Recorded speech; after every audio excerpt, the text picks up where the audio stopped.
Are you a professional pillow fighter? Or a 9-to-5 low-cost time travel agent? Or maybe real estate sales on Mars is your profession? It doesn't matter. Whatever it is you do, however complex or intricate, Monday.com can help you organize, orchestrate, and make it more efficient.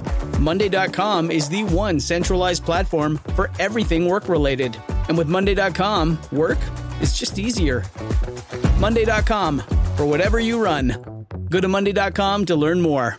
Hey, Play listeners, the first place you should look for tickets is scorebig.com. That's where you save on every ticket every day. Scorebig is your ticket destination for all your favorite sports games, concerts, events, and shows, with seating from the rafters to the front row. With savings averaging 40% off the box office price, they've made live entertainment more accessible for every fan. And buying tickets is easy. Just go to scorebig.com, find a game or show you want to attend, pick your preferred seating area, name a ticket price, and get an instant answer. That's it. Since 40% of tickets to events typically go unsold, ScoreBig can offer the average customer naming a ticket price about $80 in savings. We're talking about playoff games, big-name concerts, even events that most people think are sold out often have hundreds or thousands of tickets available. And the savings aren't just for last-minute tickets. Save on tickets days, weeks, even months in advance. Go ahead and check it out right now, scorebig.com. Why pay full price when you can pay less with ScoreBig? So next time you want tickets, think big, save big, and score big at scorebig.com. That's scorebig.com.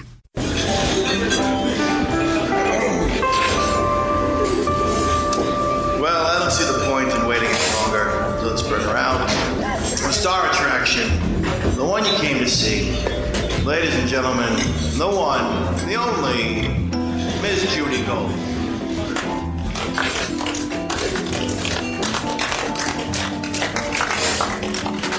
Welcome to Kill Me Now with Judy Gold. I'm the host. I do pretty much everything for the show. You'll hear a voice in the background. Sometimes that would be Lauren Hennessy. And he's sort of just here, doesn't really do anything. Hi, that's me. Right. Thanks, boss. Feedback, basically. That's my pronoun. Feedback. And Jared's on the boards. Is that right? You're on the boards? Yeah. Yeah, because now we're at the CBS studio. Here we are. Like, we're looking outside and, like, we're in an office. Like, I couldn't even deal with the elevator because people had, like Jared, like, button-down shirt. Like, ugh. Anyway, I love our guest today. I love her. She is... Her. What did you hear? Did anyone hear her voice in the background? I was agreeing. I'm sorry? I love her too. Are we getting feedback from another studio next door? Anyway, the incredible, talented, funny, hot. Very hot. I'll take it. Rachel. Very funny. I got to the fucking name. I said funny. I was right at Rachel. I don't want her to feel objectified. I know. I didn't. I liked it. I needed it. All right. I didn't even get her fucking name out. You're Rachel so hot. Feinstein is here. Feinstein. Rachel Yes. Hottie McCall. You know, Feinstein, like, are you related to Diane Feinstein? No. Nobody. Really? I know nobody. No one important in my family. Except for you, Rachel. Thank you. And you really need to forget. That's another kill me now moment. Did I tell you this? No. That you know how I always say I'm fat? Like, because I'm in a dressing room. Because you're a girl.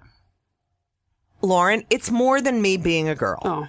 It's me being in a dressing room. I'm in an off-Broadway show right now, which will probably be closed by the time this, plays. But airs, whatever the fuck it does. Anyway, and so everyone is really skinny and actory. Yeah. You know what I mean? It's disgusting. And I share a dressing room with Kerry Butler, who has a perfect body.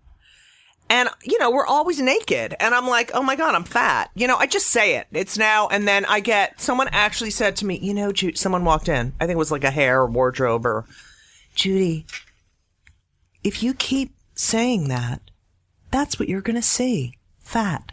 Oh, no. And I'm like, I see it anyway. Whether I say it or... That's what you're going to see. It's the chicken or the egg. That's what you're going to see. Okay. Shut the fuck up. All right. So that was a little kill me now. But I'm good. Can I start with my kill me now moment of today? Yes, please. Because it is kill me now and we talk... I'm always aggravated about something. But, all right. So a lot of people do not live in New York who are listening to this. there's this thing in New York called alternate side of the street parking. So like on Mondays and Thursdays, you can park on a certain side of the street, and not another side of the street for an hour and a half. So you literally have to move your car to the other fucking side of the street, wait there, and try to get a spot on the other side of the street and sit in your car so that you have that spot. So I'll usually move it at 9:30, and you have to get out by like, you can leave it there for like 40 minutes and then gotta run back, get your spot on the other side, and sit fucking there. There's a girl who plays her flute in her car. She's Asian, of course. So she has to learn a musical instrument during alternate side. I mean, you don't know what goes on there. Anyway, so today, I don't feel well. So I went down at 10:25 instead of 10:10. No fucking spots. Except there's a truck because they're cleaning a boiler. I had to wait there for the truck to move at 11:30. You drove here? No, I moved the car over and then I got, what the fuck is this heater? I'm so goddamn hot. It was making noise in the background. But it's so hot. Turn it off. Oh, turn it off? It's not. I turned it off. It was an AC unit. Oh, that's what we fucking need here. Do you want me to turn it back on? I don't. Well, who are you? Anyway, Rachel, thank you so much for coming on the show. Thank you. Do you know, when I said I didn't have anybody important in my family, I remembered that I do. She's dead, but I feel like this story relates to the show. My great aunt Edith. Because it's Kill Me Now and she's dead. Yeah. Well, exactly. And her name's Edith. I love that name. Edith Schneider. So cool. Jewy.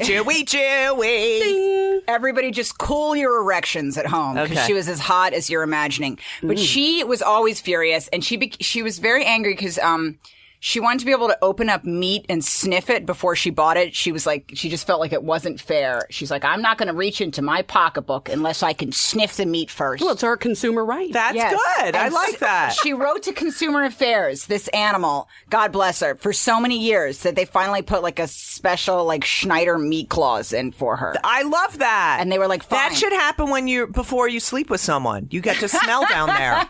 That should have, right? That's a Don't great you make sure think? they're not rancid. Yeah. You have to be, that would be so good. Like, do you bathe? Yeah. Like, I can't deal with some smells. Yeah, because it's like once you're committed, you can't really back out. Right. So you should be able to do the smell test.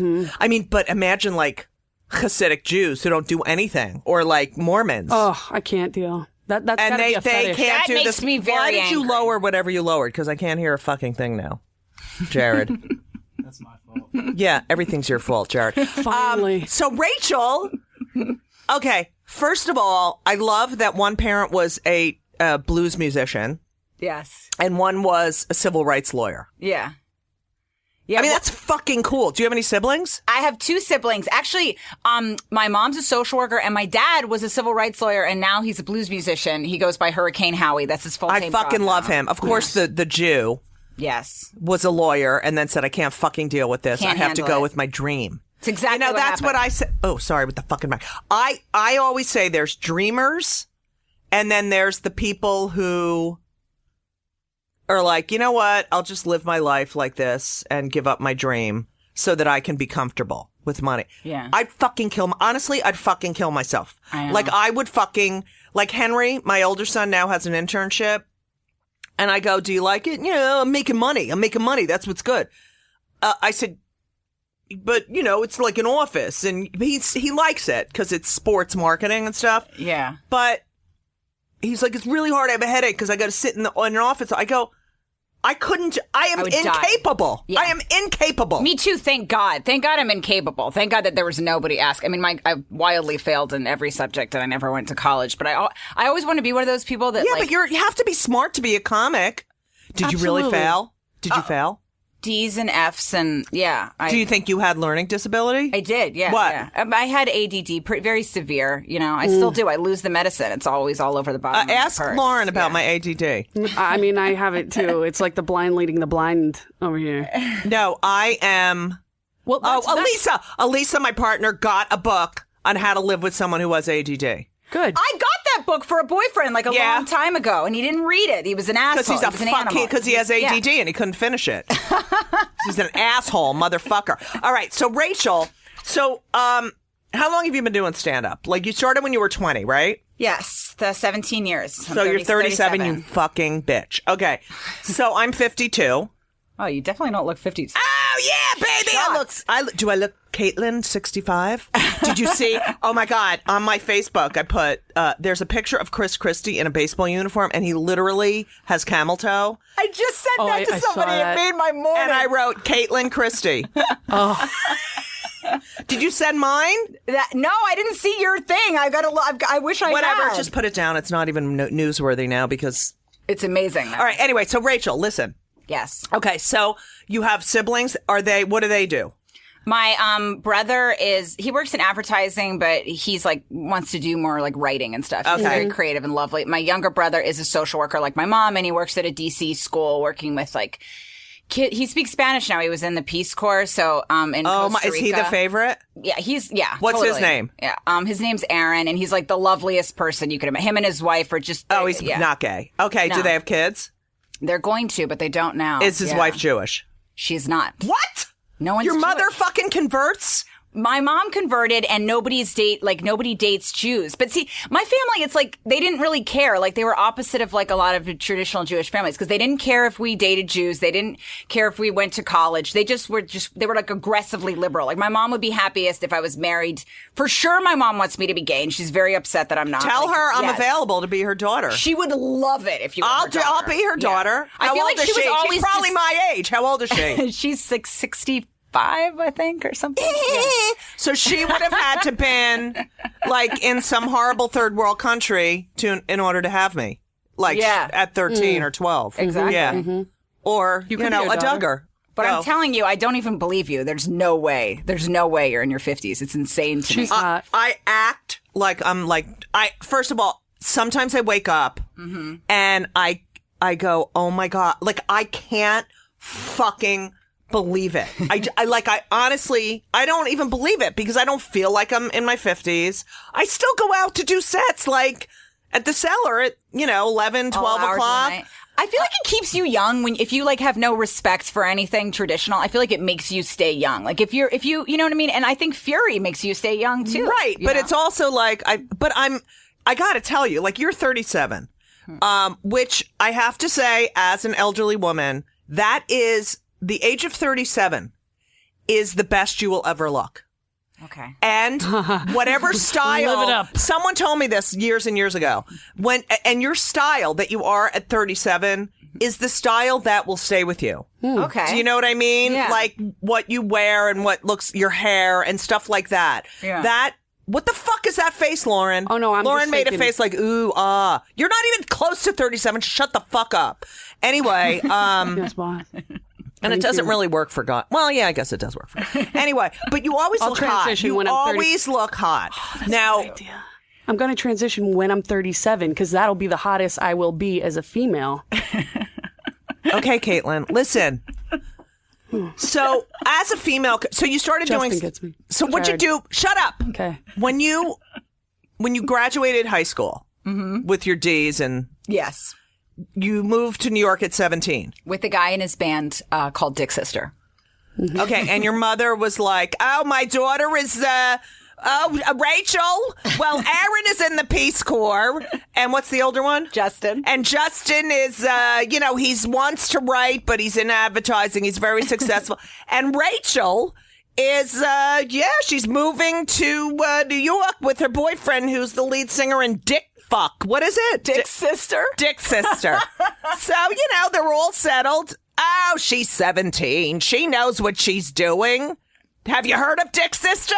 Their music is terrific. Oh, my God. What? I need your mother and your mother to have a conversation. Oh, that would be amazing. That would be great. Yeah, no, I mean you guys as your mothers. Okay, we can do that. Now, wait a minute. Well, let's do that. But let me just... So you moved to New York. Where do you live with Dick's sister? I lived in an apartment with him and his whole band. Drugs? Yes. What levels? Just like a normal amount of blow. You know, Right. But he dumped me really soon after I moved in. So it was so embarrassing. My dad had to come to New York and like get me in like the Feinstein So you were a little grocery girl. getter and like repack me because I'd been freshly dumped. So Right. I told everybody I was going to New York and kissed everybody. I made a big thing out of it, and then And then Daddy has to come. How long after Yeah. did Daddy come pick you up? 2 months, but then I went back to New York. I just started like staying with friends there, like that live there on the weekends, and I like started taking acting. And I just decided I was going to live there anyways. And then he tried to kind of Anyways, that is a Oh, kill here we me go. now. Here we I know. go. That is a kill Sad. me now. Ask Lauren. I am a fucking You don't like that word? no. I don't. Bad grammar makes me crazy. I correct my kids' texts. No, I think She it's good. corrects my text. I correct everyone's text. But you know what, Rachel? You can't believe. Like, I have dealt with like presidents of the president of the president of companies, and they have bad grammar, or I have to fix their speeches, and I'm like, oh my god, did you fucking take an English class? I know, people are But dumb. and I have to tell you the other thing that's really nerdy. If I see an article in the Times about grammar or anything, I'm in heaven. She jerks I don't know off to the why New that York is. Times. I do jerk off. All right. Anyway, go. You know what annoys me is as alls. I can't deal with that. Alls I said was Oh yeah, I said. I hate It sounds alls I said. so aggressively dumb. That's my favorite. Yeah, but my cousin, who's a Rhodes Scholar, says anyways, and I'm like, what the fuck? What the fuck? All right. There's other ones too, like New Year's. Or when people use the word legit in the middle of a sentence, like I was legit worried about it. You know, it the sounds whole our or English literally. language. Everyone's using literally. wrong. People use Incorrectly. literally wrong all the time. I know. That's true. And now they've added a new, in the dictionary, they added a new. They put 1,400 more words. OMG is in it. And they put literally as a non-literal expression. And people use the word random wrong all the time. Oh, I know. That's It's so random. It's random. Oh my god, like this is so random. Jared, you fucking better laugh, because if like you're the not fucking laughing, no one's going to listen in their car to this. the entire universe is Snickering. random. How old are you, Jared?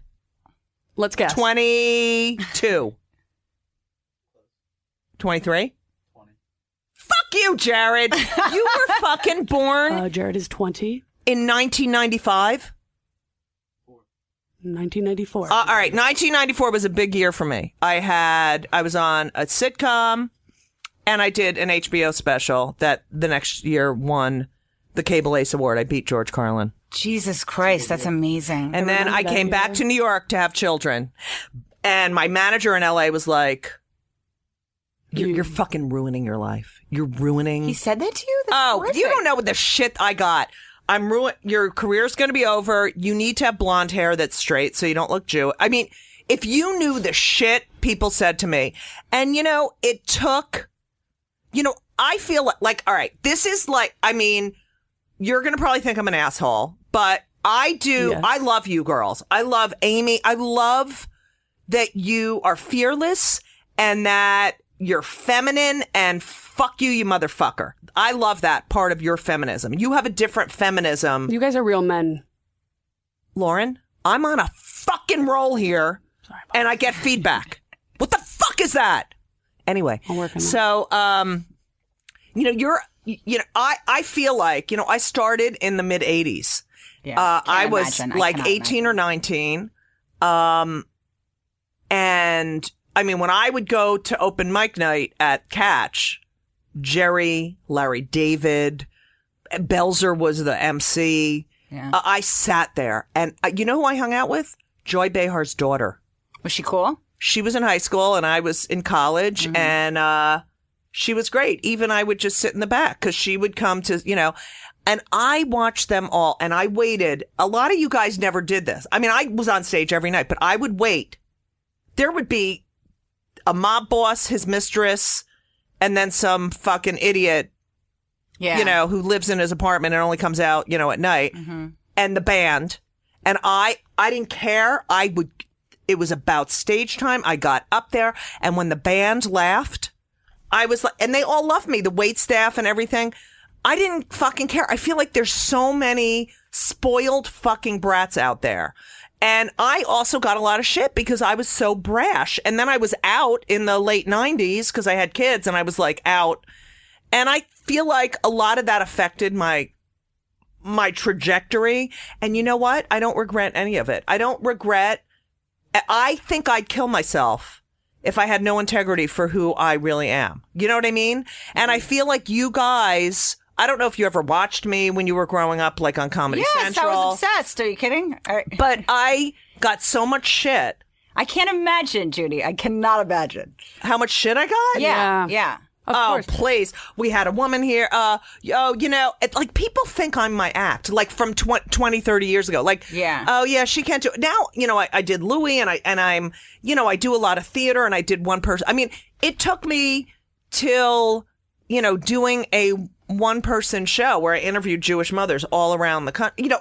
It had to be about something Jewish. Because all I was told is don't be Jewish and don't be gay. And I'm like, don't fucking tell me what to do. And Adrienne Tolsch, do you know Adrienne Tolsch? That's the entire entertainment industry. Right. But Adrienne Tolsch said to me, and she's the first one to put me on at Catch. She said to me, you earned that right. You worked to get that spot on stage and no one should ever tell you what the fuck to say up there. And I did listen to a lot of shit because I was young, in my 20s. I did too. I internalized all the and I just wish things, I could have a meeting with all you guys and say, you know what?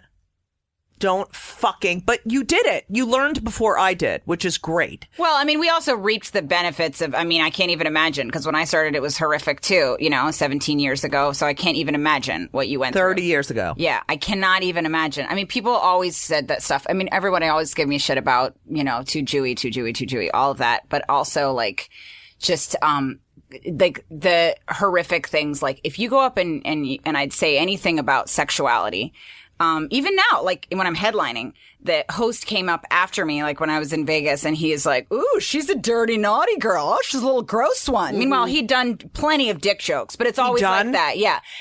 I'm sorry. He'd done. Yes. Done. I thought you said he done. I got you. No, sorry. He'd done. But but it's like if you're a woman and you do it, then you're like a naughty little whore for some reason if you discuss the same subjects as they do. All right. So this brings me up, kill me now of my career.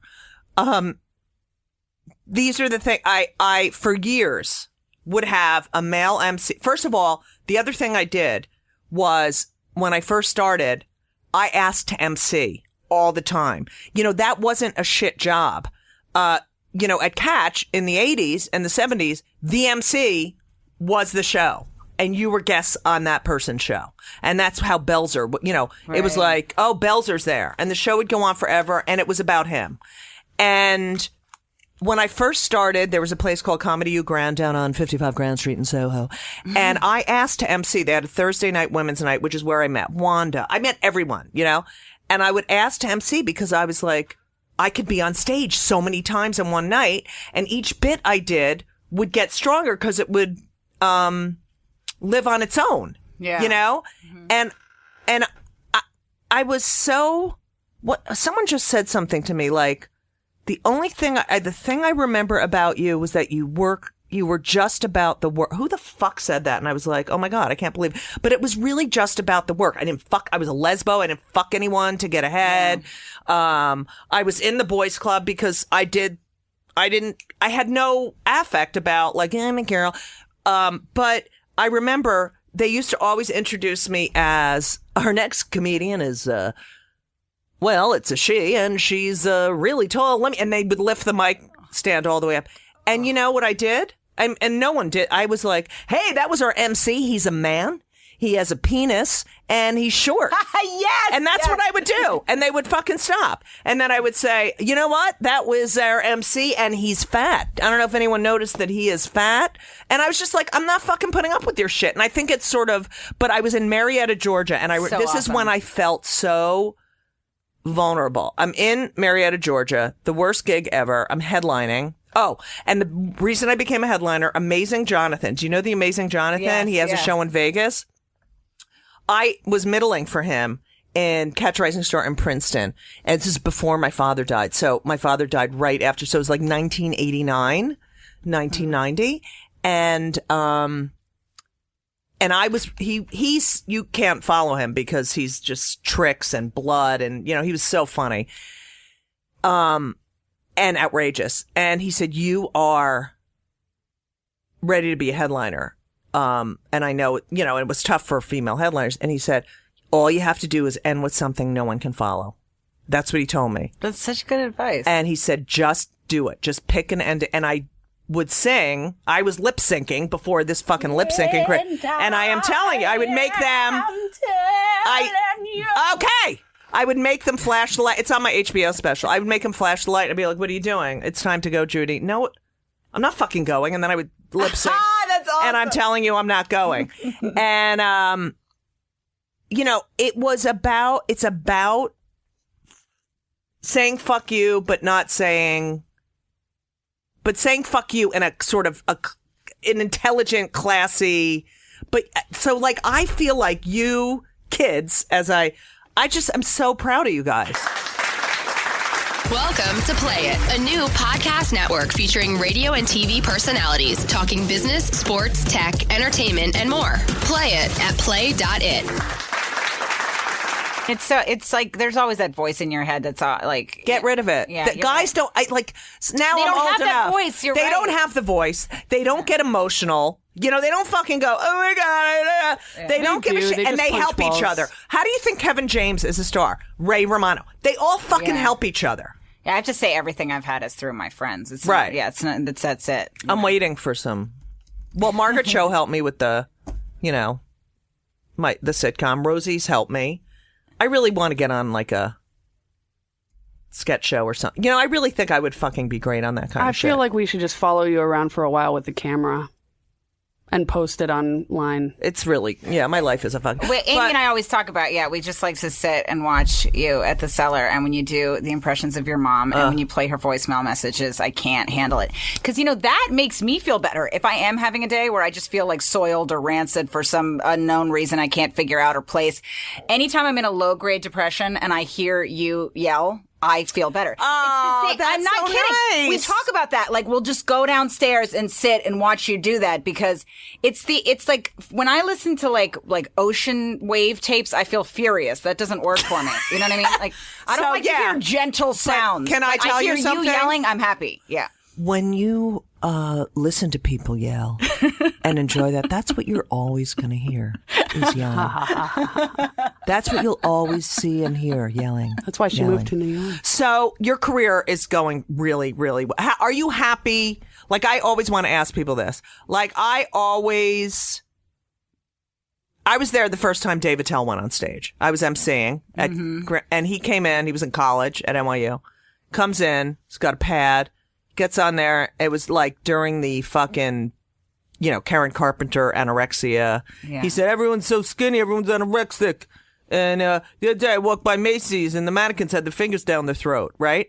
And I was like, oh my God, this guy's so funny. And I said to him, you're so fucking funny. He's like, no, I suck. And that was it. That was he came back and back and back. Ray Romano. I was there with all of them. Jon Stewart. I said to Lewis at Catch, I said, he's like, Adam Sandler's. I remember he used to come on in his fucking sweatpants. And he's like, he's going to be a star. I go, what are you talking? Look at him.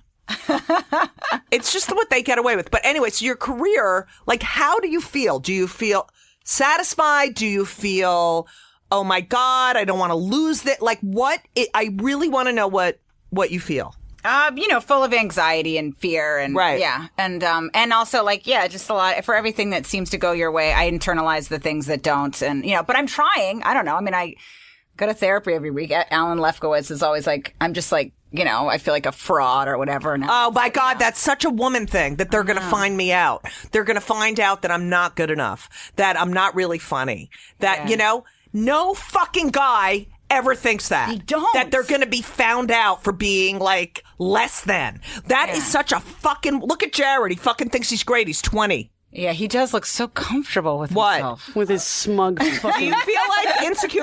I don't feel like I'm going to be found out, but Here, come on, Mike. What do you mean you have to say? Are you Jewish? Oh, yeah. That's why. But don't you feel like you're going to do something and someone's going to go, oh yeah, that Jared isn't who I thought he was. Yeah, of course. You're 20. You can't even be in this conversation. I'm kidding. You can talk anytime you want. I used to. I don't fucking I'm not care. supposed to either. I used to be worried I'd be found out for being a dude. I'm trans, by the way, if you didn't know that, Rachel. Oh, okay, I didn't. Oh, yeah. Lauren is trans, but he won't get surgery. Okay. Which is fine, because that's his choice, and he doesn't want to. But I'm telling you right now, don't. You're going to get so many fucking parts now as a trans woman. I do. I've already gotten parts as a trans woman. Yeah. Really? Actually. Yeah, because they want to hire trans actors to play trans roles, but they want someone. I've played trans women in a few. I heard that you fucking went to a girls arm wrestling thing and won. You can't fucking be a dude No, that was and the go thing. to a girls thing. Sorry, that's not why- fucking fair. No, there was a big. Caitlin. Wait, first of all, my body is still female, so I still have the same hand. No, you can't use it when you want. Yes, I can. No, you yes, can't. I can. Fucking girl card, boy card. I can because I'm born this way. And I can't fucking deal, so I get to. No, but they asked me to do it, and they built up this whole thing, so it was like really controversial, and people were like, "No, you can't do it." Like I'd go on stage and just like, I really was not planning on winning at all because I don't arm wrestle. All right, I'm not whatever. an arm wrestler. So, Rachel, so you're all right. So you're in Trainwreck. You're in, the movie. You're having another comedy special on Comedy Central, which I have to tell you, they told me I'm too old. No. Swear to God. I was on, I was there from the beginning. I did Tough Crowd Stands Up. I had my own special. I did another special for them where Adam Carolla introduced me as like Sasquatch or a guy. Like I fucking hate him. So infuriating. Yeah. I saw that. I remember seeing that watching Comedy Central. I remember seeing that. And like, when I was in high school, like, watching you, and there was like a few women that I would watch, and like whenever I'd see Joan Rivers come on TV, or just like certain people like that, and my heart would swell, and I felt like there's another path. Like there's something else. It was like this monkey bar, the next monkey bar I'd grab onto every time I got to see one of your performances. And it was more rare than it was supposed to be because there weren't enough women that you got to see. But as a girl, you're like, okay, maybe there's some other road. Maybe I can be, maybe I'm not mangled or deranged. And I can be this version of myself that is me. You have to be yourself. Yeah. I guess. But I would look at those things and I think that, but then there's that feeling like, you still have like that. I always say like to my therapist where when I was a kid, my hair I'm going somewhere with this, but I had this big wild Jufro and my hair would collect into this kind of like heinous knot in the back of my head. And I would take the hair from the front and brush it over the knot, right? And it was like a nest. And the nest kept getting bigger and bigger. And my mom, she didn't brush it enough. I don't know why they weren't taking control of the nest situation. Right. But I was just constantly trying to cover the nest. And that's how I feel in therapy. I'm like, they're going to see the nest. And he's like, the nest isn't there anymore, Rachel. Because I was always trying to, and you could see it in certain pictures. Like I'd be at somebody's bat mitzvah and they'd be like, you could just see this weird, heinous nest poking out of the back of my hair. I got in a car accident when I was 16 on my way to driver's ed, and a car hit me. I was on my bike. I was stoned. And I got hit. I think my head hit the, what were those things? Hood ornament. And then I fell on a rock. And so I had 15 stitches in my head. It missed my brain by but I had a shaved head on this side, and my mother would take the hair from the other side and make two braids. I looked like fucking Pippi Longstocking. That's horrifying. I know. It was fucking disgusting. All right. Anyway. Would you put hanger wires in them so that they looped No, up? she wouldn't. She would not. She only did that when I had that abortion with her. I'm kidding. Got it, wire hanger. So anyway, Rachel, so you're at this point, and the late 30s, early 40s are great times, Okay, that's good to And hear. then but the thing about being a comedian is you're never too old to make fucking jokes. But I'm too old for Comedy Central. Okay, I call a call to arms at Comedy Central or whatever their Twitter is. Get Judy Gold on. It's fine. People You know what? listening out there in TV land. They think I'm not their demographic. Do you know how many 20-year-old fucking guys come to my shows? Yeah, that's just not true. I mean, you look at It's like you look at all the guys my age, like Attell and who else is my age?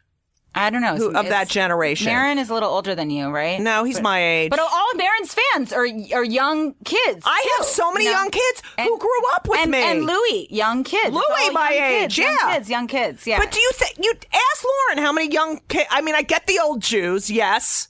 Your demographic. But it's always the kids in their 20s that I'm realizing now. Kids in their 20s now, they like to watch people with a burden. They like to know what that would feel like to not be scrubbed with sunshine. But they also don't fucking know how to interact with people. They fucking don't know. It fucking sucks. All right, so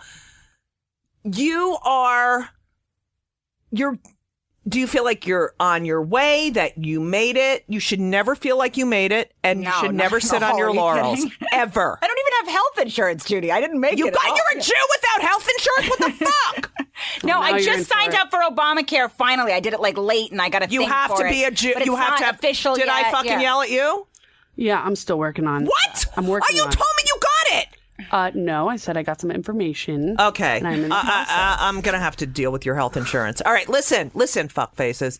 So Amy's really helped you, right? How did you meet Amy? Yeah. Amy and I just met through stand-up, and we did that Women Who Kill special together. That was great. So we started talking about that. And I think I learned a lot about confidence through Amy, because I would have the smallest exchange with somebody, and like the entire next day I just analyze this small social interaction. That they don't even think about. Yeah. Because all people think about are themselves. But I don't know if you knew this. When Amy first started, she was with Rick Dorfman.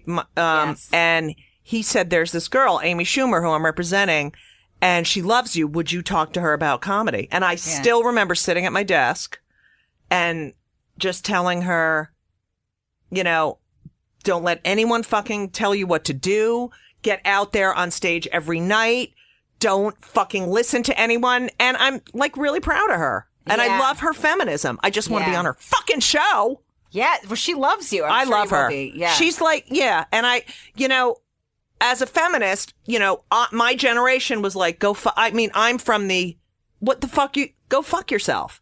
Yeah. And you guys are really from the, I look at Gloria Steinem, right? Mm-hmm. Who I adore. Me too. She's nonplussed about everything. Like, if you look at her having, debates with these fucking right-wing conservative assholes in the 1960s, she still talked like this when she made her point.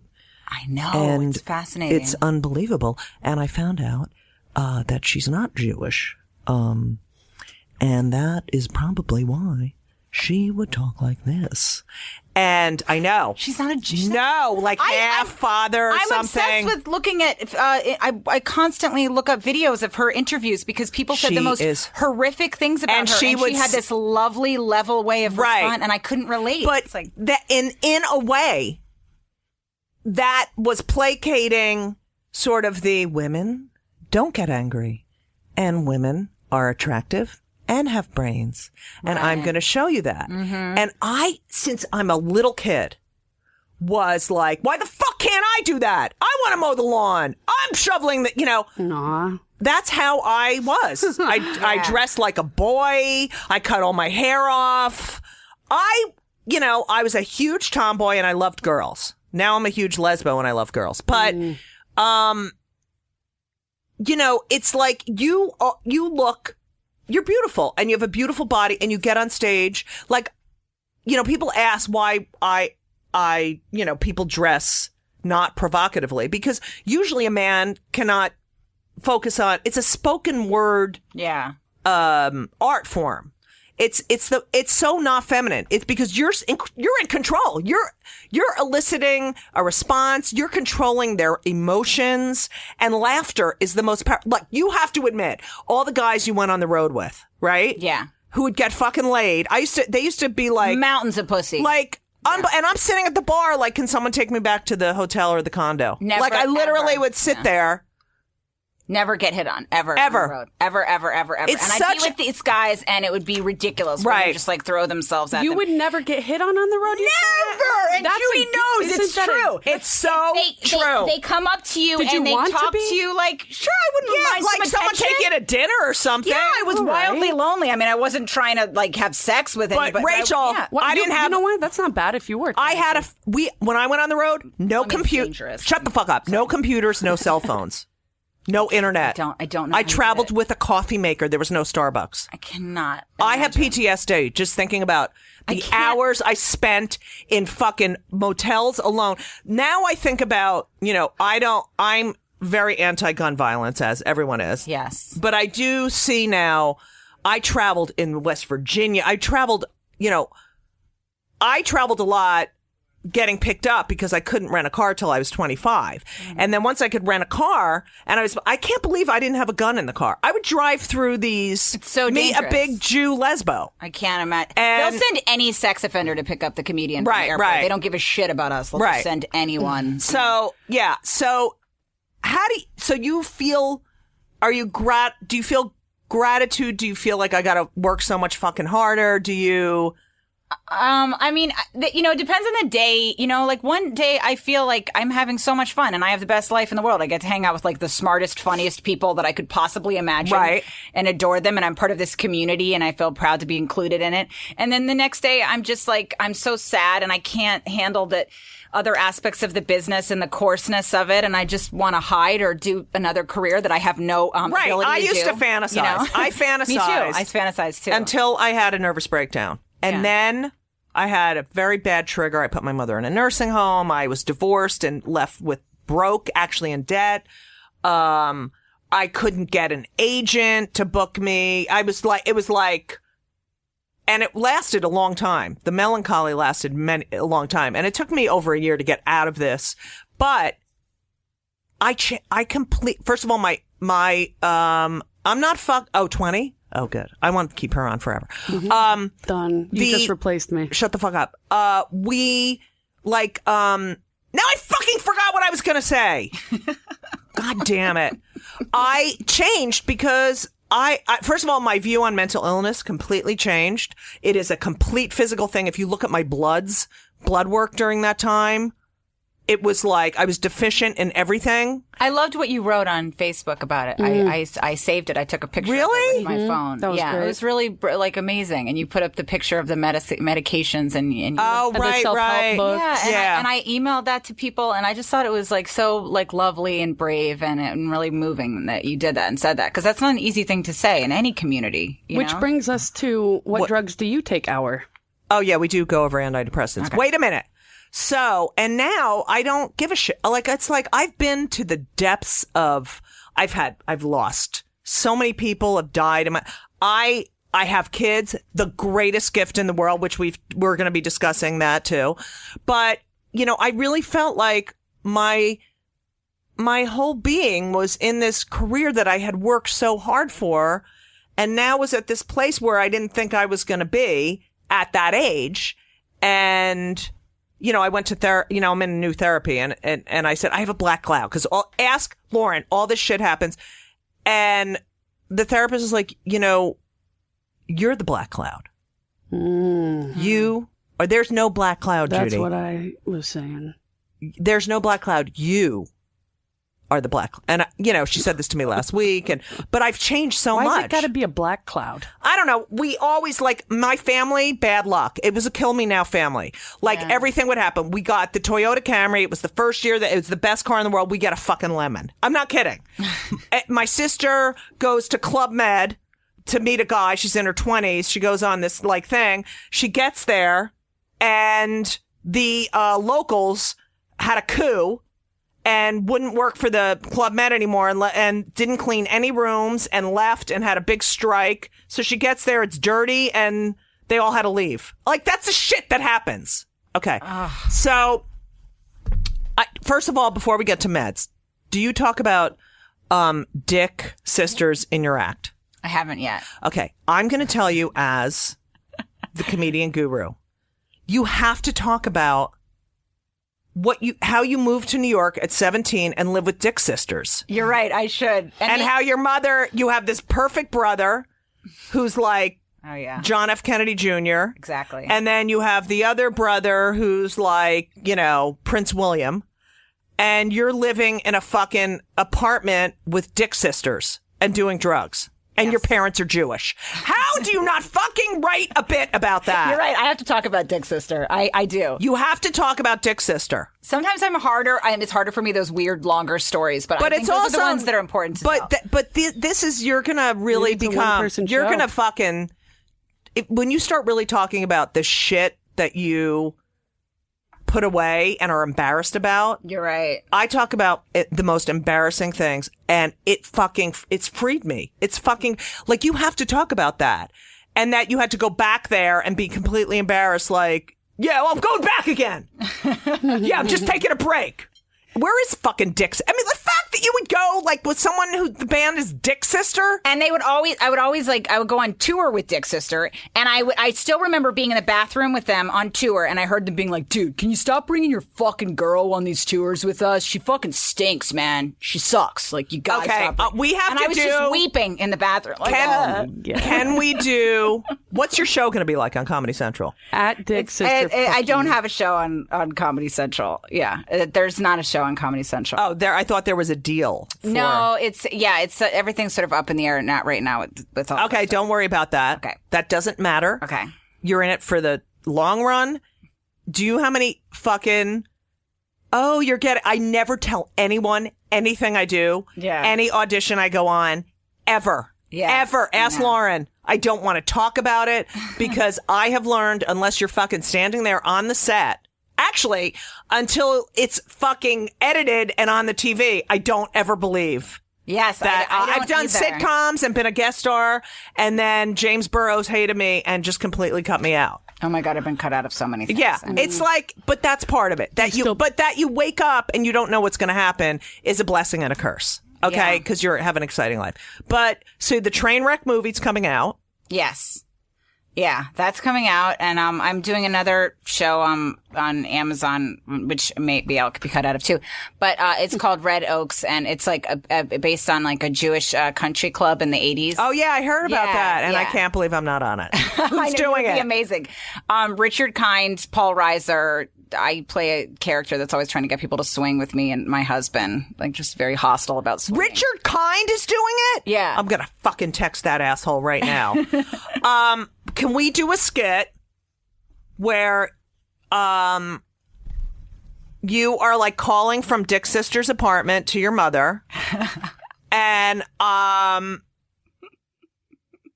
could be your mother, like, Rachel, I just talked to Mrs. Blaustein, and, her daughter Mindy is now at George Washington University, and she asked what you were doing, and I said, Rachel is finding herself, and she's living in New York with Dick's sister.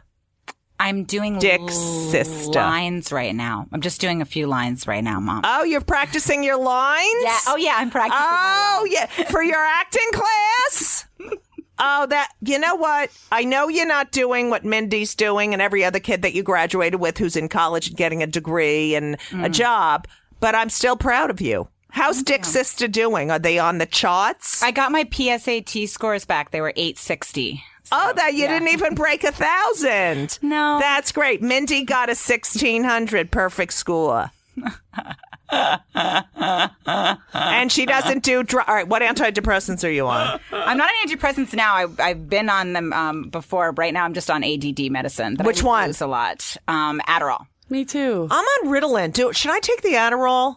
I don't know. I'm on so many other meds, so I don't know if the Adderall. I take 30 milligram extended release a day, but I'm trying to get up to 60 because my days are longer than most people's. I break them apart a lot, and because I like run out, and then I have capsules this month. They gave me capsules. Mm-hmm. I take 2 extended releases. I guess 40, but sometimes I don't take any. And if I have a day off, you didn't take any today, right? I just took them. So shut the fuck up.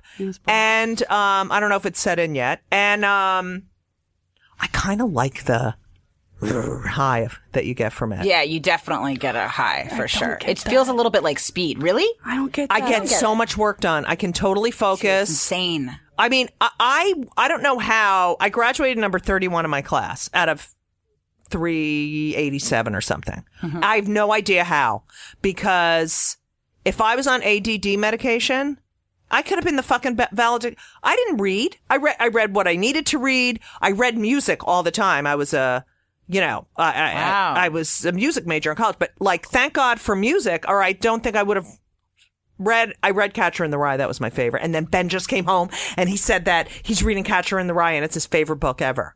Because he's my baby! I used to love that book too. I remember the first time I went on the road with Keith Robinson and Kevin Hart. Robinson! And I was reading Catcher in the Rye in the back seat. That's awesome. And he's like, your enjoyment of that book is infuriating me right now. And he grabbed it out of my hand and hurled it out of the window. Keith Robinson. He's such a dick sometimes. I think you owe Rachel a new book, Keith. You sure do. Yeah, fuck him. I'll talk to him when I get to the cellar. We'll get you your book back. So, okay, so what are you working on now? And tell us about your love life. Okay, so I'm working on an hour special now. But again, when it comes out, Amy's producing it and for Comedy Central. And so Can't Amy fucking produce something for me? Judy. What? It's not all about you, even though it is. It is about me. Go ahead. So Amy's producing your Comedy Central special. Yeah, we're going to do a few sketches and little things inside of it, and then it'll be a lot of stand-up. And you know what I think we should do? What's that? I'm not kidding. So my daughter Rachel, Aaron's great. He's in the Peace Corps. And what's the other one's name? Justin. Justin is just got a big job on Madison Avenue. And Rachel's living in New York with Dick's sister. Yeah, it sure was. And he never wanted to have sex either. What was his name?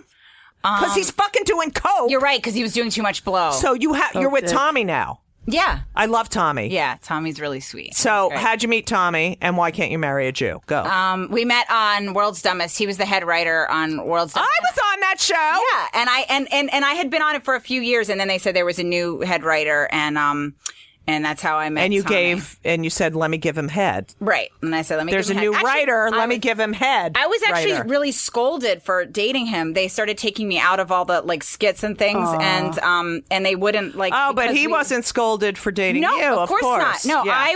I had been doing stand-up for many years at that point and doing characters and certainly had the skill set to be doing those kinds of things, but they started pulling me out of everything and just kind of shaming me. Well, you're a for witch dating vixen. him, which was sad because that was almost all my income at that time. Oh, I know. I didn't have to go on the road when I was on that show. Yeah, it was awesome. And they punished me like I was this. All of a sudden, I became like this suspicious whore. But I'd already been on the show for 4 years, and then I couldn't do it as much. Well, Rachel, you know you are a fucking whore. I am Dick's a suspicious sister. whore. I'm a godless whore. Okay, so what pisses you off? What the fucking, gets your fucking blood? I'll tell you, I'm walking in the subway and someone's looking at their fucking phone, and I'm going to fucking miss the subway because they have to fucking look at their phone.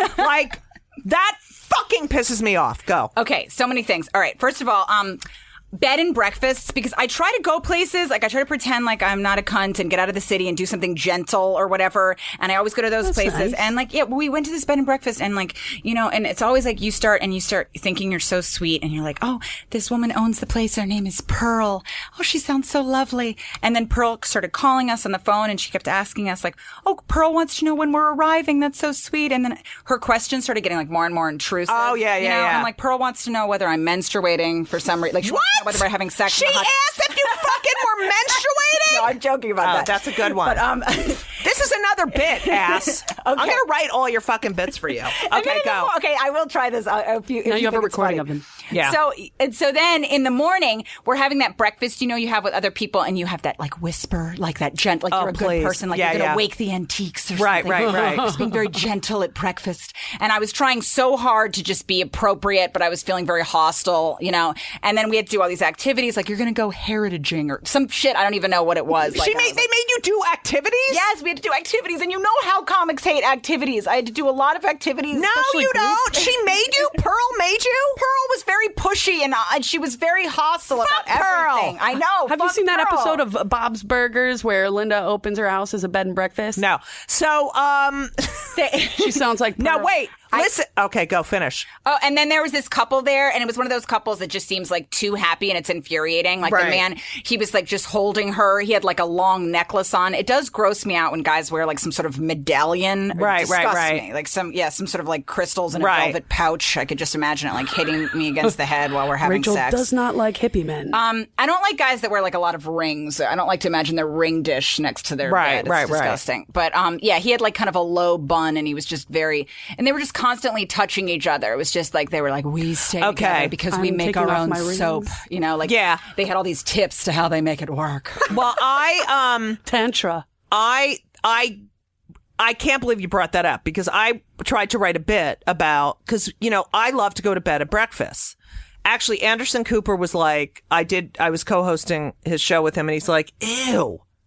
Like, ugh, it's like old grandmother. And so I always try to find the gay. First of all, going on vacation as a gay in a straight area, and the two lesbos walk downstairs to have, you know, breakfast, and they're all like, I can't imagine. But I go to these B&B, and they act like, oh, anything you need. Breakfast ends at 11 o'clock sharp. They're fucking Nazis. I know. It's like, anything you need. I'm sorry you weren't. You came down at 10:59. I'm sorry we're not. I'm like, what? I mean, it's like, I'm a fucking comic. I don't come down at 9 o'clock. I'm not having fucking breakfast. When you fucking, because you get up at 6 and you're angry because you thought this was going to be a fucking fun life, and now you fucking hate everyone that comes to your fucking house. And they're furious. They smack down their marmalade and their gentle breakfast treats, but they're very angry and they're always controlling around it, just like, just bidding around it. Anything you need. I kept getting scolded the whole weekend. I'm like, I got scolded again. Fucking Pearl scolded me. I would go in the wrong door, and then you can't talk because you're like, who's in the next room? If we fuck, it's going to be, you know, it's just, I don't know. It's really hard. And then it's like you have to that's the one thing, the group breakfast, where you have to be like, oh, what are you well, my son is graduating, and we're lesbians. We're fucking lesbos. That's great. And so he's graduating, and all right, here's the other thing, and I know I'm going to get fucking hate mail. Honestly, okay. Here we go. No, I am going to get a lot of hate mail. I think personal prayer, is very private. Okay? I think it's a private thing. When I go to a fucking restaurant and there's a group holding hands and doing the thank you, grateful, food, great, thank you, grateful. Like, first of all, I feel like, okay, I'm an asshole because I'm not thanking God for my fucking food. They're much better than I am. And I don't want to, I don't know. It makes me feel, I have like so many weird feelings. I feel guilty. I feel like, oh, they're really religious. They hate me because I'm a lesbo. Or like, I don't know. I think there's other ways. I mean, look, on Shabbat, I do the prayers before the wine and the bread. And it's a traditional thing. And we did it and it's passed down. But I do it in my fucking house. No, and it's on strange. Celebrity Wife Swap. And on I think people like the idea also of doing it. They like the way they feel, like the way they look when they're doing it. There's like there is a judgment sometimes with some of that stuff. But it's like vegans who are like, you're like, oh, we're having a party. Oh, I'm vegan. All right, then bring your own fucking food. I'm not fucking making like... No, it's infuriating. Dirt brownies for you? I actually had a vegan cake the other day. It was delicious. Go. Sometimes they're really good. I went to a Quaker school, so I got it was all too much at a certain point. Whoa, you went to a Quaker school? Yeah, because I was doing so bad in school, so they took me out, and there was this Didn't the Quakers know you had ADD? There was like 7 people in each class, so I did okay at the Quaker school, but it was clearly like... They weren't teaching us anything. It was just like a lot. I don't think people with ADD can take the SATs. Honestly, I couldn't. I did so poorly, but I had straight A's. But I did so poor. I cannot take a test. I did better when I guessed the bubbles the second time around. I got I would sit there. I'd get a question. There'd be 4 choices, A, B, C, and D. And I'd be like, well, A's kind of, I mean, there's a little bit of truth in A. And then, B's true. If you really, like, that's why I'd sit there for an hour on one fucking question. Me too. I drive myself crazy. And then it's just like the anxiety around it. And it was terrific. All right. So we hate tests. All right. What else just pisses you the fuck off? Okay, well, I'm specifically obsessed with people's Facebook statuses. I've been taking pictures of them lately and sending them to my other friends because I get so angry. I feel like the problem with Facebook is that I think some people think that like Facebook is some sort of a god that you tell your darkest secrets to. Oh my every God! hour. Yeah. I can't fucking deal with it. It's ridiculous. And it's never the people you think. Like, I became friends with my accountant. I'm very concerned about him. I think he's in a dark place. His last status was just like, divorce is shattering. I've never felt so confused and furious. And you're like, but what about my taxes? I'm like, Jesus Christ. I know. Like, you handle my 2000. It really is like, I have friends who I don't want to be friends with anymore because of their fucking Facebook posts. No, they make me too furious. This one guy, like, he'll put his thought out for the day like he's Caesar, like, let the peasants sort it out now. Right. I've spoken. You're welcome. And then at the end of his status, a lot of times he'll write, I will not be responding to any of the comments beneath. You know, I'm like, you're not the president. Who fucking cares? Yeah, there's not a press corps traveling around behind you begging for more of your bullshit. And there's a lot of people I know that brag, but they try not to act braggy about their kids. Like, we're so proud of so-and-so for graduating #1 Phi Beta Kappa magna cum laude, now off to Yale and Harvard for a double majoring with Princeton. And, you know, it's just like... That's for the family. What the fuck was that, Lauren? It's my family voice. And it's like... Yeah, they're passively aggressively writing about how great they are and how smart their kids are. Yeah, and it's like just... I think it's becoming like an older person venue now, the Facebook. No? Yeah, I think Tumblr is what the young kids I can't keep up. So now it's Instagram and not Twitter? It's Instagram. And now there's also people also like to share a lot of private medical procedures, like their relatives. My friend's father getting a fucking stent put in. Blood. He's great. Look at him in his fucking hospital bed with the IV and the blood. Like, what the fuck is that? I don't fucking want to look at that. And yet we're not allowed to post nude pictures on I'm like, Facebook. are you sure he's aware you're live Facebook his private medical procedures? It's not appropriate. Last night, I felt something in my stomach. John rushed me to the hospital. Turns out, I have appendicitis. But the appendix was wrapped around my abdomen, and it was your prayers and just shut the fuck up. Call the people that are close to you and say, "Look, I'm in the fucking hospital because blah blah blah. Can you guys, Yeah, it's disgusting. Why? I have thoughts and prayers for I have other shit to do. We should have a Facebook status section of the show. I have not put infuriates me. Ben wrote me the greatest Mother's Day card. And I was like, I don't want to share this with anyone. I don't want to show it. It's the fuck. Did I show it to you? Mm-mm. I showed it to you, right? I think we have a picture of it. Yeah, we have a photo of it. I have to see it because I'm going to show it to you. But, I didn't want to share. And my mother is really sick. My mother is wasting away and dying. I don't want to post it on Facebook. I understand because it's just like it becomes too much. And I don't want people going, oh my God, I'm so sorry. Oh my God, sounds like a wonderful person. Oh my God, blah, blah, blah, blah, blah. I just want to be like, have my feelings and thoughts with the people I share my feelings and thoughts with. I don't understand. I feel like there's this trend towards over-paneling everybody that drives me crazy right now. Like it started after 9/11 where everybody had to act like everyone just had to Quaker everything out and I don't understand it. And now it's like on the news, they'll be giving you a real story and I can't stand. And then all of a sudden they'll be talking to what they call an eye reporter. And it's just like, why do I need to know what some dickhead like standing on his like fucking block in Brooklyn thinks about like Afghanistan? He has like snow on his head or some bullshit. Well, what about these shows where the people are in their living room, they're going in and out like, yes, I think, and the war, and I'm just like, come in the fucking studio. I know it's ridiculous. Or just call in, like. I don't know. And they panel anyone. And then they call them eye reporters. They're not reporters. It's just that everyone has a platform now. And a lot of people you just want to say shut the fuck up to, and they can talk and say whatever. Like these fucking assholes, like Mike Huckabee. Who the fuck I forgive him. God must be so fucking pissed off. I mean, if God only knew. That's not real. I'm just saying. God. They use God like they know God. We've gotten closer to God. Really? Show me where God is and how close you are to him. Okay? Because he thinks you're a fucking asshole. If I know God, God thinks you're a dick for fondling those girls. Okay? You're a dick. Your whole treating women like shit. You're a dick. You're all dicks. Yeah, what are you babbling about what women are supposed to be doing with their bodies for? It's so strange and disgusting. There's these beady-eyed, like, bloated, furious, it's always white, red-faced disgusting. Men. Yes, it's always what about white, Dennis Hastert? Oh, yeah. Yeah, the speaker. Yeah, fondling. He molested a kid. Who? The old Speaker of the House. Oh, Yeah. fuck. Yeah.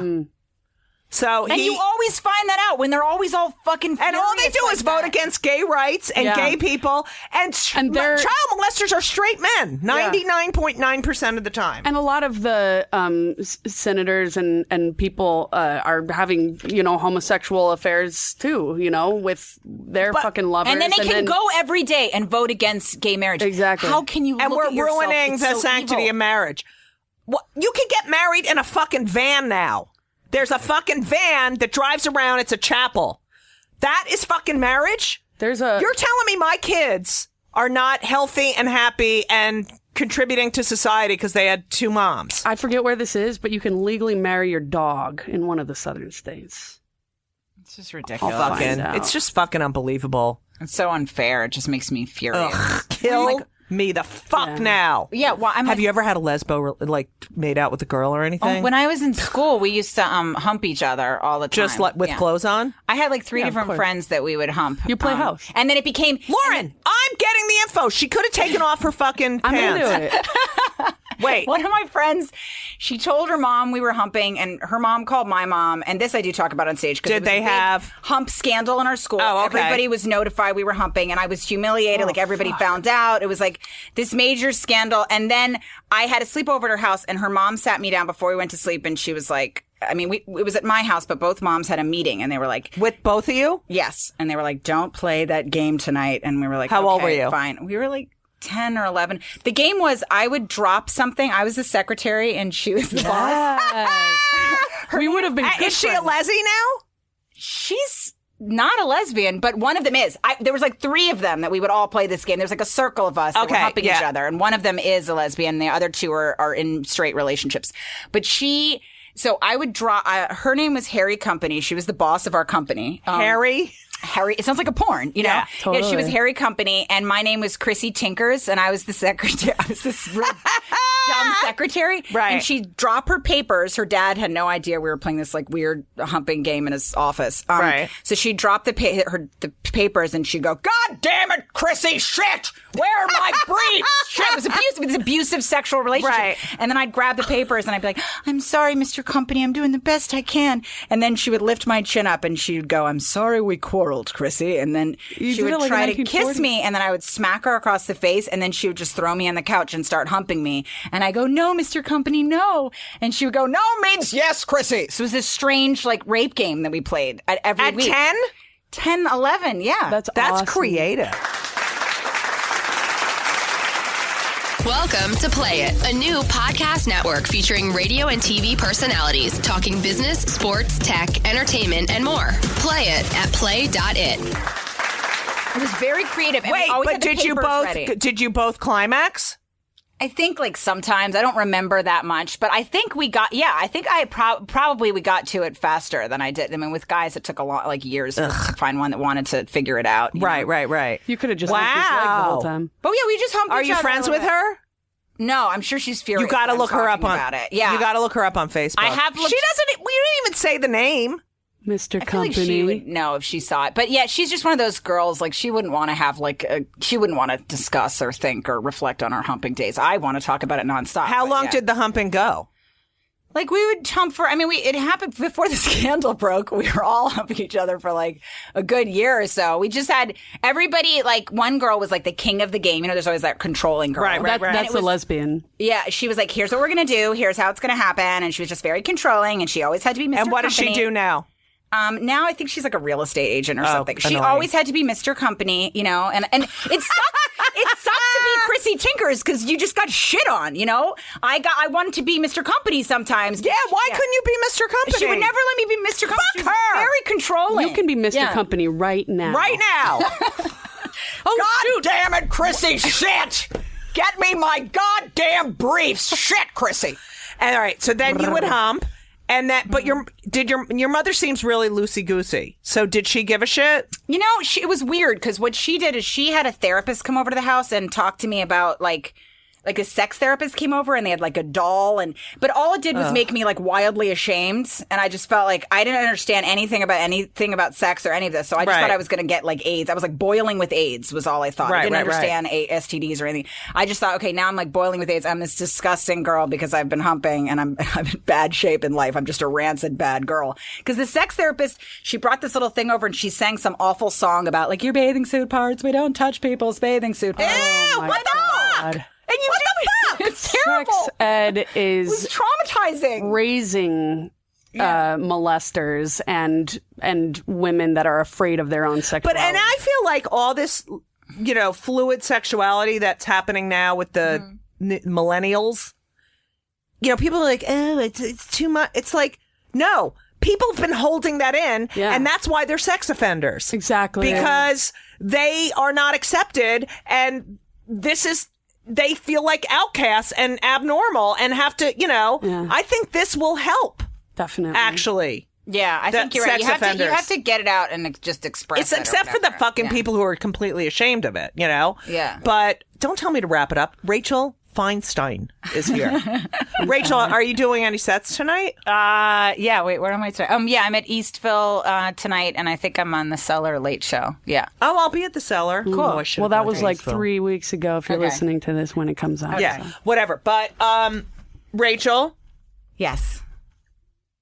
I think you're great. Thank you so much for having me, you guys. I had so much fun with you. And I will anytime if you want to record. I'll be on one end, the mother phone call. I want to do this soon, for sure.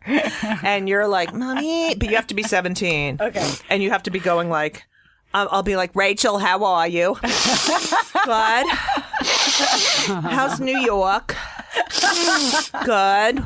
So what are you doing tonight?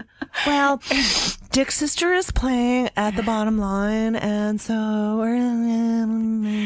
Oh, by the way, my mom caught us humping mid-hump. Because after we were told to stop when we had that conference, she was up listening to us, and she came busting in, and she caught us like in her turquoise Navajo robe. That is What'd you so say? Traumatizing. She goes, Rachel, we talked about this. And she came blasting in and she had her long, like menopausal Navajo robe on. Right. It was traumatizing. I tried to lie. I said, we're not playing the game. We called it the game. We're not playing Mr. Company. We're not playing the game. I'm like, we're just, I tried to lie and say we were playing with Barbies. Barbies were safely tucked away. We were just aggressively and purposefully humping each other. But yeah, Mr. Company!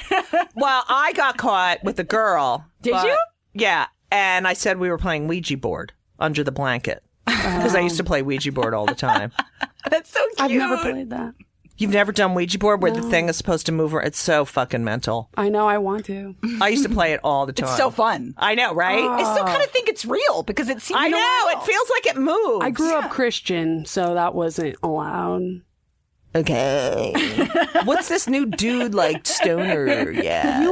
You're always finding something new with me. I know, it's really great, Laura. It's kind of nice. Rachel, it means you're paying attention. Come back anytime. Thank you, guys. This was so fun. Thank you so much for having me. Good luck with everything. Say hi to Tommy. I will. He said to say hi to you. He loves you so much. I love him. He was the one who said we had to sit in the front row in the show. I was like, you can never, not in that show. You probably missed half my shit on the other side of the stage. I made him stand back because we got there late because of the rain. I didn't want to walk up and have you see me, but he wanted to get right in the front. Did you see the first number? I only saw like half of the first number. But where I'm in the sweatsuit? Yes. Oh, you got to see me when I come out because I'm such a dork face. It's amazing. Your facial expressions, I can't handle. I cannot deal with it. It's bad. It's bad because I can't hide them. We had so much fun, though. It was so cute how excited he was. He was thrilled. Oh, and then I waved to you guys with the fox at the end. I know. I got so happy. I felt like a little kid when you first go to take your trip to New York. I'm like, she looked right at us. It was real. And I waved. It was real. Totally. Yes. First time I saw Judy perform, I went to, say how great it was afterward. And she sent a text and walked away. I did not. Yes, you did. When was it? But it's okay. I probably didn't hear you. I'm tall. I just honestly do not hear down there. I'm not kidding. That explains everything. It's so true. I swear to God, my ear is so much higher. Your voice is coming this way. I hear up here. I swear to God. I talk into your boobs. Ask I figured it would any funnel tall up. person. That's why when we're at a party, I always sit down or I have to bend down. People are like, why don't you stand up? Because I can't fucking hear you. And then if I hate the person, it's actually good because then I don't fucking listen to a goddamn word and I just nod. That's why I started wearing heels. I can't hear up here. It's so funny. All right. So what time are you going to be there tonight? I might see you. I think I'm there at 12:15. I think it's tonight. It's either tonight or tomorrow. I'm really late spot. I don't know why she gives me like one spot. Me too. Yeah, what she happened? gave me one spot at 12:15. I used to get like 5 spots a night. Yeah, I never know. What happened? You know, I'm always confused. But Sometimes I'll get. she's like, oh, you're in a play, and you know. And then I said I can come after 10:30 on Thursday, and next Thursday, and she gives me like a 12:15. I'm like, I'm 52, and I have Ben next week, so I can't do it. But if she tells you to come at 10:30, you will come at midnight. No, I'm never late for a spot. Yeah, me neither. I'm never. I'm late for everything but spots. Spots. No, I get there at 9:59 for a 10 o'clock. Okay. And every booker knows it. Mm-hmm. Yeah. But I don't like watching people before. I want it to go on a fresh stage. Me too. I don't want. You know what I mean? Because I don't want to be influenced by anything. I get too in my own head too. Yeah. And then I don't want to notice that the crowd stinks before I go up there. I'd rather. But it's like I don't want to have any feelings about the crowd before I go on. I always wondered that. Yeah, about comics. Some people like to go in the room and watch, and I don't. It's like, no, I want to go up and do my thing and not be like, oh, I'm not going to say this because this one said the audience is better. You know, like, I don't want to know what their perception of the audience is. But sometimes, you know, when I used to, and it was like, I didn't even finish my Marietta, Georgia, where I was on stage and someone yells, the Jews have all the money. And I was like, really? That's why I'm doing this fucking gig. But this guy went on before me. It was an MC and I was the female headliner. He did a joke about the size of his brother and him used to compare the size of their shits in the toilet. Oh, dear. And then he did a thing about Lorena Bobbitt. Remember her? That she cut off her husband's penis? Yeah, like 20 years ago. Yeah, that was just 20 years ago. And then it was actually more than 20. It was actually like not. It was done already, Lorena Bobbitt. Yeah. And that, can you imagine the cop who found the penis was like, you pick it up. No, you pick it up. No, you. All right. And then he brings me up and I used to open with, because everyone thought I was a transvestite, that I'm not a transvestite. And it's so annoying. Everyone thinks I'm a guy. The other day I went to the gym. I walk in the ladies' locker room. This naked woman hides behind her locker screaming. So I whipped it out. I showed her my penis. Anyway, so they turned on me on my first joke. And I just was like, why is he allowed to talk about his shit and a fucking dick laying in a field? I hate and that I can't. So much. And so they hated me, but I didn't fucking care. Yeah, fuck them. He sounded hack anyway. Duh. All right. I have so many moments like that where somebody's just glaring and I'm like, why? They said the exact same shit. Now I discuss it and I'm somehow distasteful. They just look at me like, I was in the bathroom after a show where I was kind of like dirty and I heard these two women and one of them, I just heard her go, she was awful. I know. They don't realize that you absolutely awful. It was so I love that. Did they see you? I came out. I wish I could say I said something cool to them, but I just quietly rinsed my hands and just went out of my head. It was disgusting. It wasn't necessary. She was awful. I love that. Thank you guys so much. Oh my God, thank you. Thank you. So look out for Rachel's hour special And comedy album, Thug Tears. Oh, that's an old one. And you're at, what are you at? Judy has an old one, too. RachelFeinstein.com. Rachel-Feinstein.com. I'm at Rachel Feinstein on Twitter. And it's an old one, but it's still available on Amazon and iTunes. Tears, and it's Thug Tears. very funny. Thank you. Mm-hmm. Rachel, anytime. I'll see you at the clubs. Okay, great. Thank you so much. This was so fun. Really? Yeah, I had the best time. I was so excited. Oh my God. Thank you. What?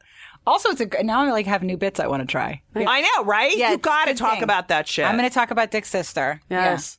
Dick's Yeah. sister, And we'll play a Mr. Company on the 17-year-old next show. Jewish girl living with Dick's sister. But was Dick's sister circumcised? That's all I need to know. All right. Was he? Yeah, he was circumcised. All right.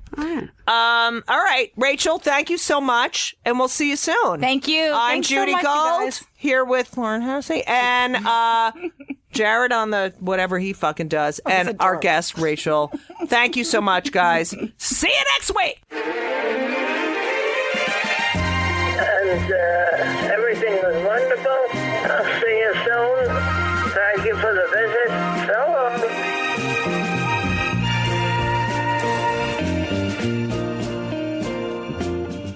This episode is brought to you by Progressive Insurance. Do you ever think about switching insurance companies to see if you could save some cash? Progressive makes it easy to see if you could save when you bundle your home and auto policies.